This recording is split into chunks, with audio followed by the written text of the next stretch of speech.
Hey, what's up? Joe 200, summer 2022. What is it? It's June 8th, 2022.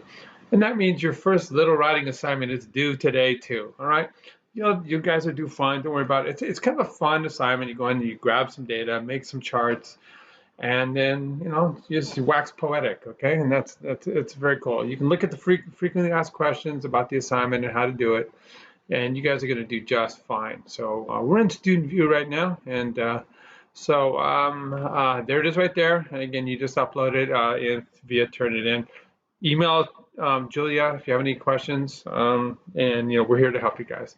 I just wanted to tell you that we also we do the grading in blocks, and so the third week was just due, okay, and third week we're in. The second week was just due, and sorry, I'm tired, guys. It's weird you get this travel fatigue when you're gone for a couple of weeks, and so you guys are now in the throes of week 3, so we are completely done grading. You'll see there's feedback and everything. We read everything you do. We're loving your guys' interaction. In fact, I just want to do a quick introduction to the classmates. Lily, it's great to have you on board. She's really done amazingly well in terms of this class, catching up. Johnny, welcome to USC. Johnny's a great story, and a lot of, we really appreciated your section on grief. Johnny was reaching out about, some of the tragedies that happened to his peer group and really the need for mental health guidance and suicide. It was the same drill for my two boys. They're high school buddies. Both. My one son's 26, my other son is 20. They're both of them had high school buddies who committed suicide. So this is the prime time for that kind of stuff to happen. So we got to do better. And thanks, Johnny, for your input. Devontae, you're doing great, man. I'm loving all the posts. It's a trip to look at everybody's wake up call about reproduction. Same thing with Josie.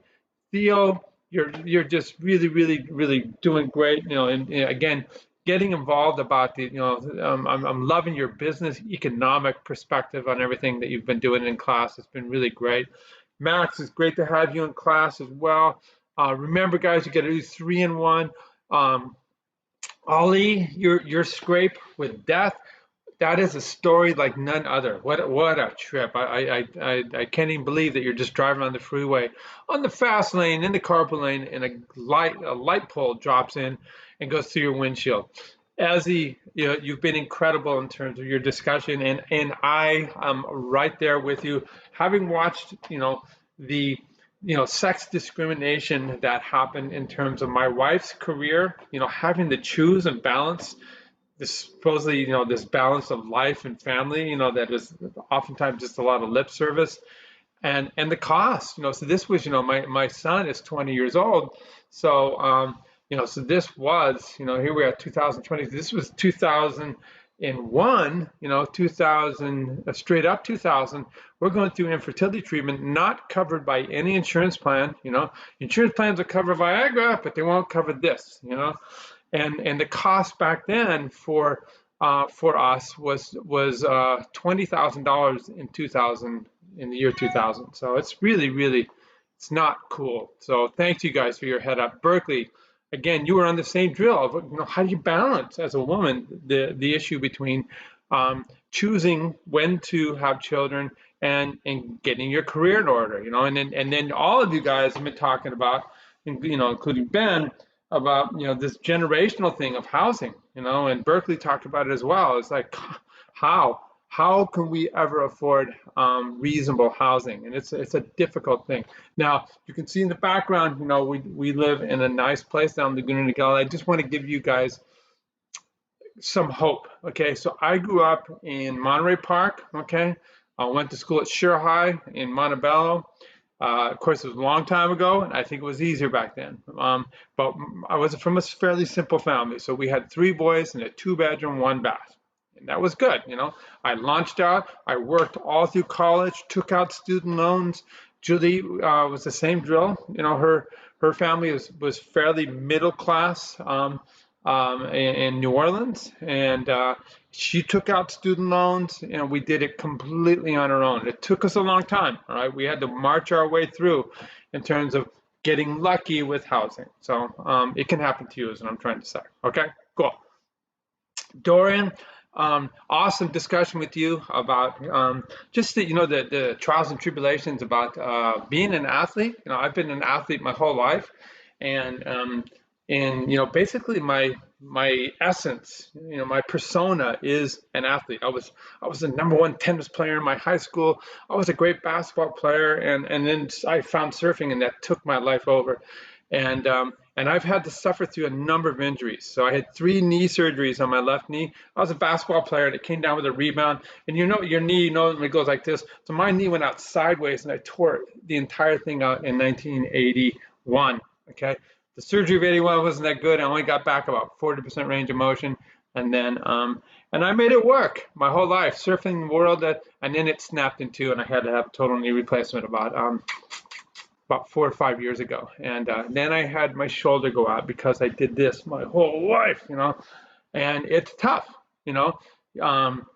Father Time is trying to take my persona away from me, my surfing away from me. And I have to fight it, you just take it down to a different level. You change your expectations, but it's still tough. When I get out there and I can't surf the way they used to, it bums me out.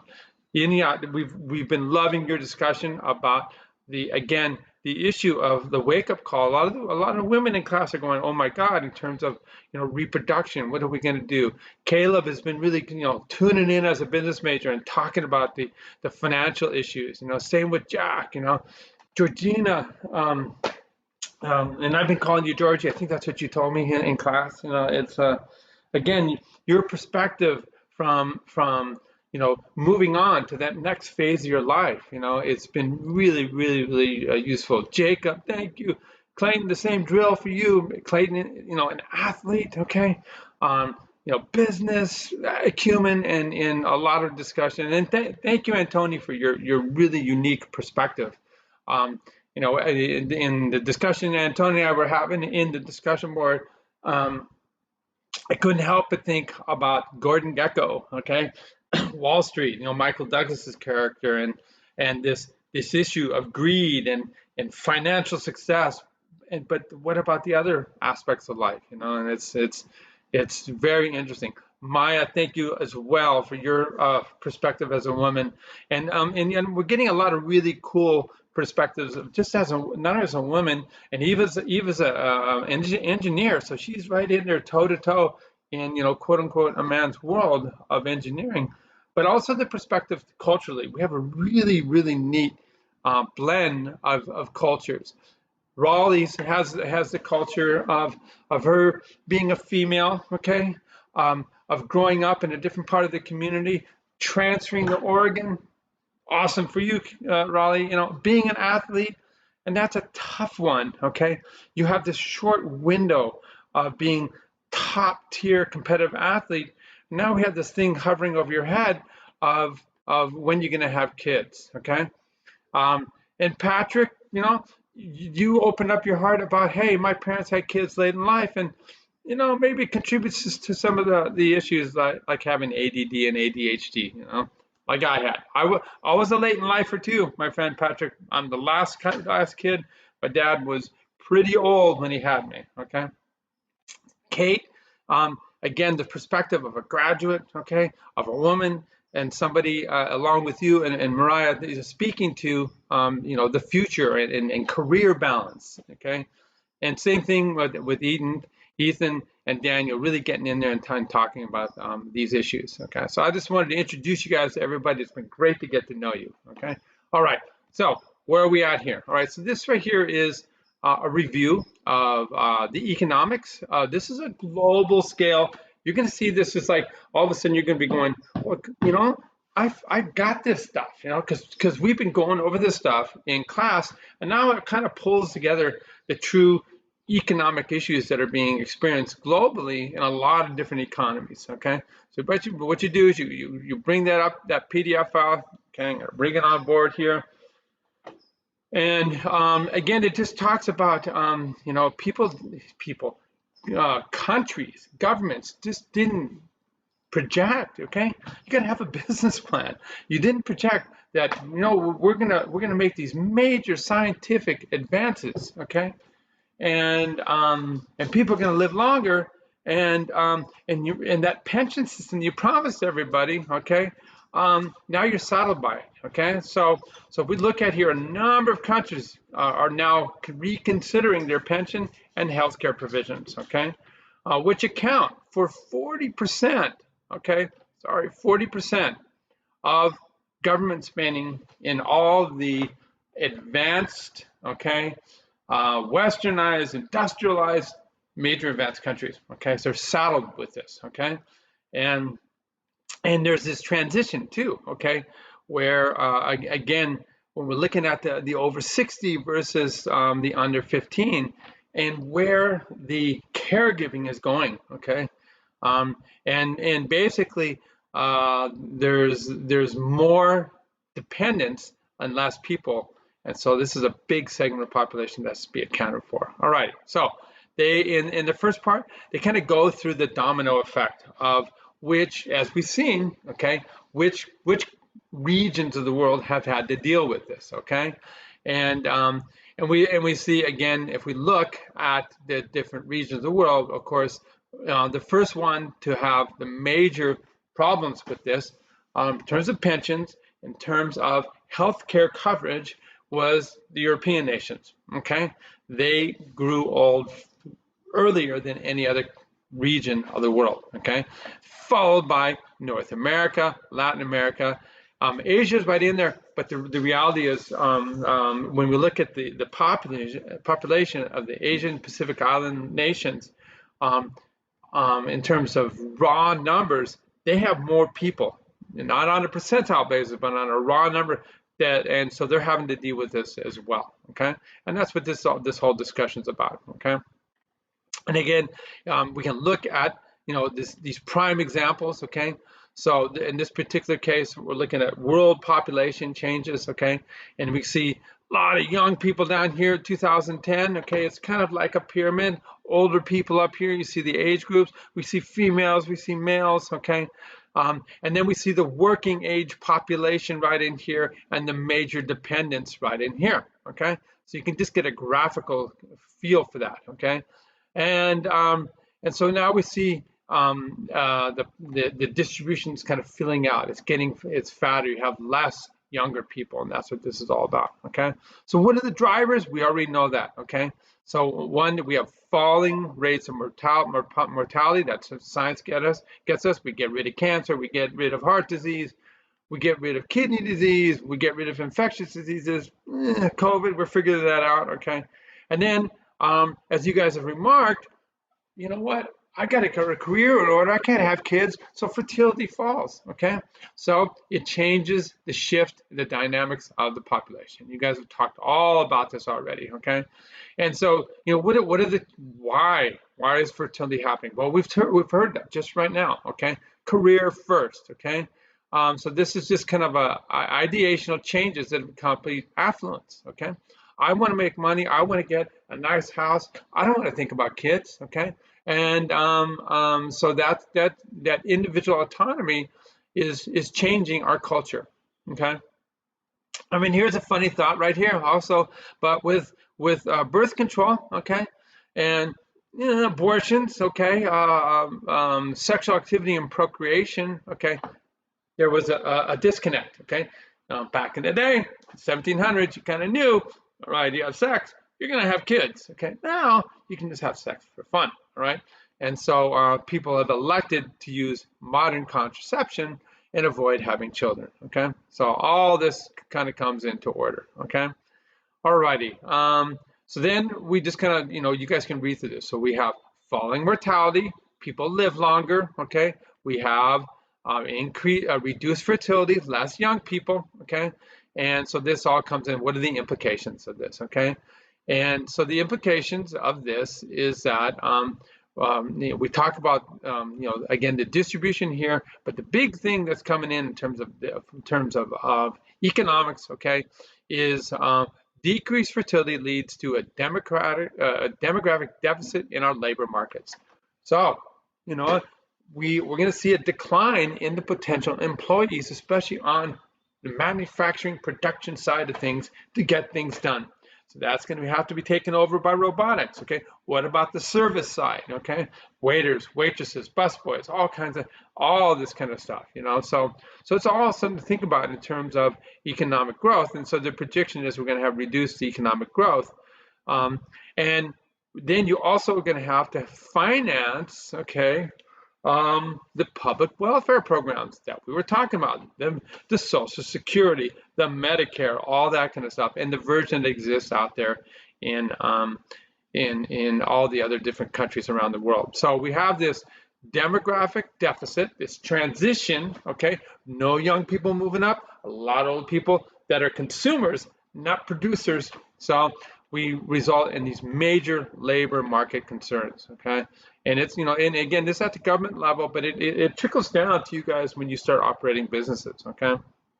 And what to do about that, okay? All righty. And this is just a map of fertility rates, and something we've seen all around. So what is the solution of this demographic deficit in terms of our global economy, okay? In terms of the economic growth, okay? The gross domestic products, okay? Well, we have too many people that are consuming in the older end side. We don't have enough people producing on the young side. So we got to address this demographic deficit, okay? And so this is where the policy comes in, okay? And what we've been talking to you guys about. So we got to create programs, incentives, so that when you get a new job, it's okay to get pregnant, okay? In fact, we're going to embrace that and create this amazing climate at the workplace so that, hey, I'm going to go get a job with that Walsh company because, he guarantees that when I come back that I'll have a job, and you know what? He'll even give me a raise, right? Because he values me as an employee. These are all types of things to think about, okay? Maybe government can step in and create better situations too. All righty. The other solution is immigration. All right, it is what it is. Okay, if we want to have continued economic growth, then maybe we need to encourage immigration of the best possible employees. And I know this is a political hot ticket item, but guess what? My parents were immigrants. Your parents were immigrants. Everybody's parents were immigrants. We came in and we kicked butt. All right, so why not continue to figure that one out? Okay, so. Again, this is something you've already seen, all right, over and over again. The younger people are going down, the older people are going on, and this is a huge, huge organization of basically high-producing nations called the Organization of Economic Cooperation and Development, or the OECD, that is behind this study, okay?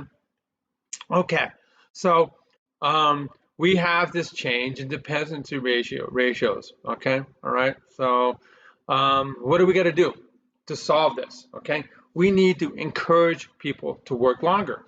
All right, and there's this bias. Oh, old people can't figure things out. Figure it out. Figure out a way.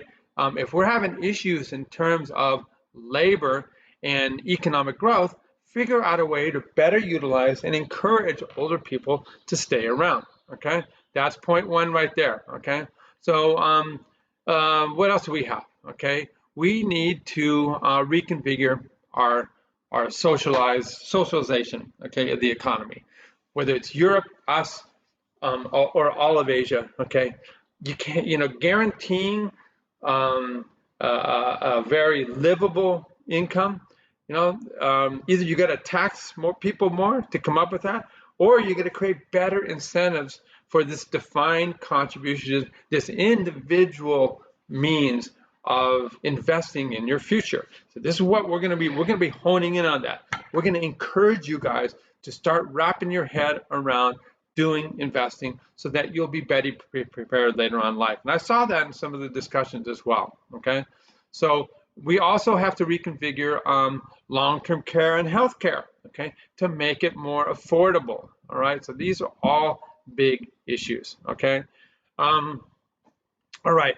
Health and social care challenge. Okay, we have talked about this. Okay, that the economic burden of just your premium.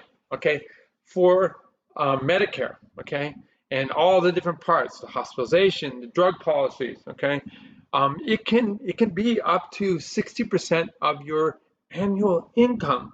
Okay, especially if you haven't prepared for life and you're relying on Social Security. Okay, so this is the big issue. We gotta do better here. We have to reconfigure this. Okay. Um, the other thing is, I just came back from Pura Vida. All right, so I just came back from Costa Rica, and how do we postpone frailty and disability so we compress it so it's not such a long period of time that becomes such a financial drain on the country? We do that by incentivizing really, really healthy living. Okay, we got to get rid of McDonald's on every single corner, and we got to have just basically farm to market. Okay, better access to amazing fruits and veggies, lots of fiber, get rid of the snacks. Okay, make it so that we are out there working. Okay, so you have to like create this view, this blue zone view, because that's how people live in less developed countries. In the region of Costa Rica we're in, there was no canned corn. All right, you had to have the farmer deliver the corn to you. Okay, there was lots of walking. Okay, lots of work in the fields to create it, and as a result, you know what we did not see in Costa Rica, in the region we were in? We saw zero obesity, zero. Okay, so this postpones the chronic diseases of aging and disability. All right, so this is all something we got to have to figure out. Healthcare costs. Okay, why? Why are our healthcare costs in the United States so much more than any other country? Okay, we see that it is rising. Okay, 2% faster than the annual income of a country. Okay, so it's really disproportionate, and it becomes this huge drain on us as individuals and on us as a community and a society. Why is it that our drug costs are so much more expensive in the United States than the agreed upon contracts that European nations have with the cost of drugs? And these are all, some of you guys are going to become politicians, and this is the big deal. I've had a couple of discussions with people in the discussion boards about social inequity. Okay, social inequity in terms of being able to have children, social inequity in terms of health and life expectancy. And you know what? The big difference between us and Costa Rica is it sucks to be poor really badly in our country. In Costa Rica, poor people had increased health and longevity twice as much as our poor people. Yes, the most affluent in our country live longer than the most affluent in Costa Rica, but when we look at it on average, okay, because the poor people do so much better there. So we got to do better down here, okay? So we're looking at again this increase in life expectancy from 2000 to 2012 when the study was done, okay? But you see again, high income. It's better to be rich. Rich people get nice things, okay? And you see that the life expectancy of birth is the dark blue, and then the healthy life expectancy, okay? That means there is a period of life that is you're drugged down by having lots of conditions that are unhealthy, okay? All right, so that's what this is all about, okay? So we got to change family structures. I know you guys don't want to do multi-gen housing, but you got to wrap your head around this. You got to figure this out, okay? In terms of making it work, okay? And you know what? There is this community-based multi-gen thing that could work, where you don't have to live with your parents, but we form these communities where people look out for each other, okay? And then lastly is delaying life transitions, okay? The big one, people looked at, oh, I can't wait to retire. You know what? You know what happens if people retire? They get bored, they lose a sense of purpose, and then they oftentimes do a tailspin in terms of really poor health. Why not work as long as you can? And that's the take-home message there. All right. So we look at that, and then we stroll down here, and we look at this example of what happens when things don't work out economically, and you're out of the game too quickly, okay, in terms of retirement. So this is an NPR article right here, and I'm gonna zoom in on this. So it's a pretty fun read. Just have relax with it. We start with Bob Orozco, who retired, okay, and then he decided to go back to work. He's 89 years of age. Okay, he found a job that was fulfilling, purposeful, not super high paying, but it was a little extra income. And this is where he works at his local YMCA in, hey, my town, Laguna Niguel, California.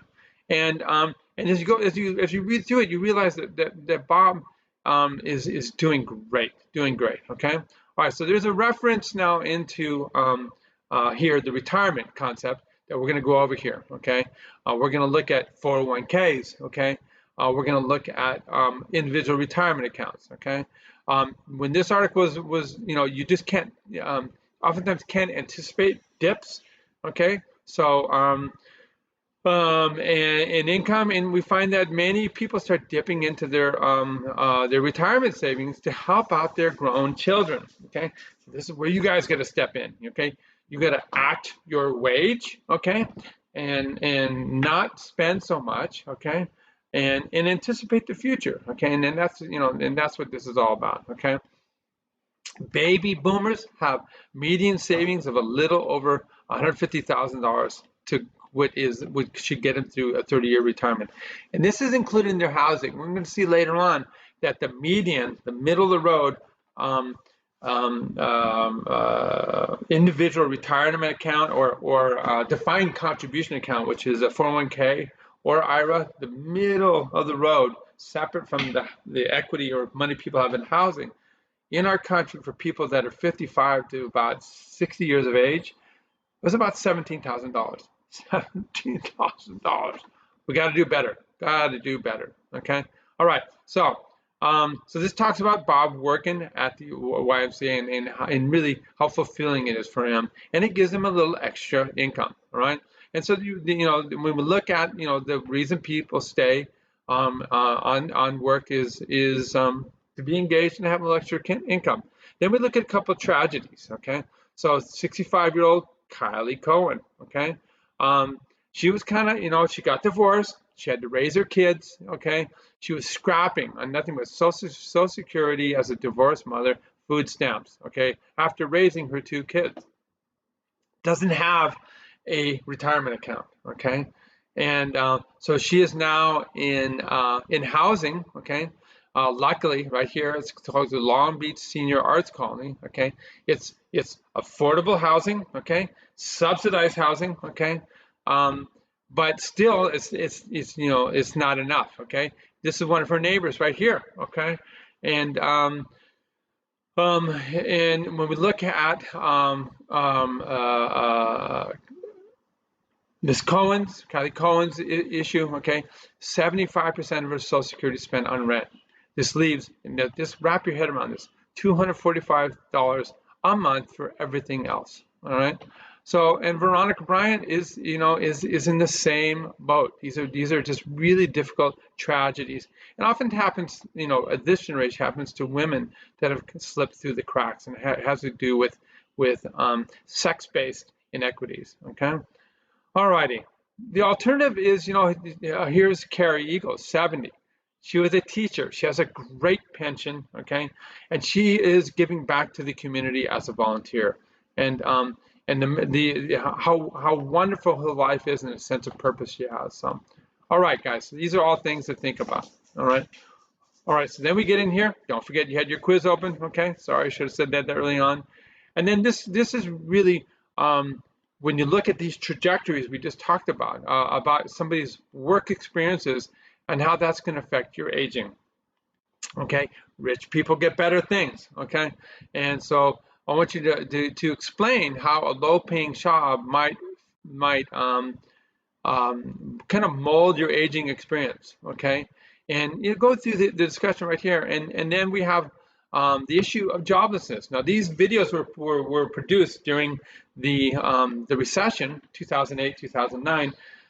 They totally apply now, and then we have a whole new cohort of older people that have emerged and are suffering under even worse conditions in terms of job losses. Because what happened during the pandemic is there was so much fear about going to the workplace, about being out there exposed to the public because COVID was disproportionately killing off older people, that many older Americans decided to retire early thinking it would be okay.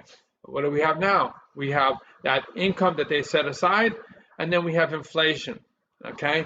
And so it's eating up their money a lot more quickly, especially now with the stock market having some issues, okay? So anyways, these two videos go through the issue of being older and having to deal with the individual economic decline that happens when you get older, okay?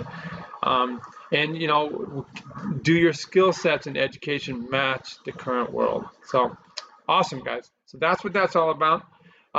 Remember, get your CT1s in. If you have any problems, you email Julia or I. You can hear my garbage disposal in the background. I did want to show you something that, at the end here, just to show you that we're doing our part in terms of sustainability. Okay, so what this is a bag that is made out of organic materials. And inside here, what do we have? We have today's banana peels. We have eggs from eggs that were made. We have tea bags, okay? We have an old top to a red bell pepper. And what we do is we take all this that we used to throw in the trash can, and Carol Fuller would be so proud of me. All this that used to be in our trash can, we collect it, and at the end of the day, we're going to stick this puppy in our greens bin that will then go out there and form mulch and fertilizer. How awesome is that? Okay, all right, guys. All right, I think I've talked too long, so I'm going to say to you, peace, and good luck with the rest of the week, and we'll see you next time.